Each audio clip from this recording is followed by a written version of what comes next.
generally speaking, the stock market is now 15%. It's the haves and have-nots, is that interest rates will give reprieve and give more motivation, inspiration for people to invest more into property and spend more in the economy.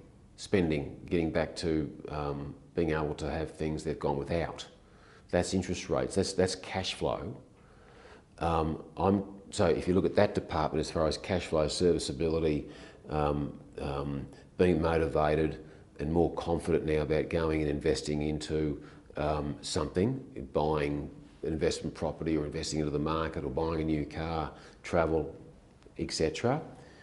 That's one element. That's assuming you've got a job. If you're in that same space where you've got the serviceability issues, that you get some reprieve, but then the rug's pulled out from underneath you because your occupational vocation is about to become obsolete in 7 to 8 years. So those people could have a double hit.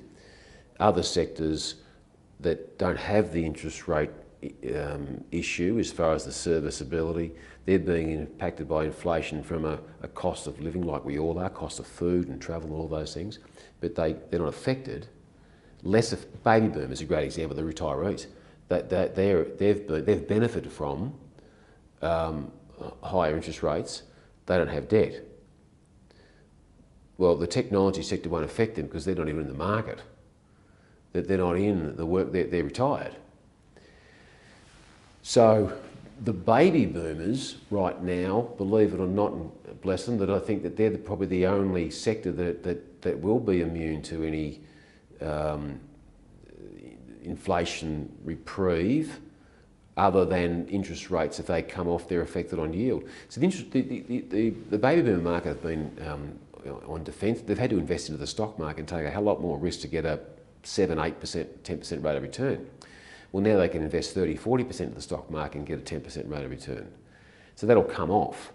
But I'm seeing the work. You've only got 15,280,000 taxpayers in this country. And when you take into consideration of ones over $100,000, that brings it back down to by 40%. So it's those areas. It's those areas that I think you're going to see, and I certainly think as far as servicing, processing, as I mentioned, accountancy, legal.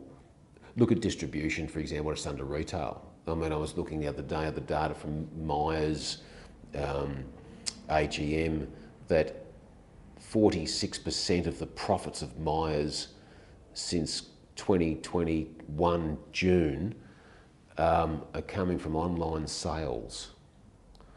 Now, I remember when, before COVID, their online commenced and it was 9%.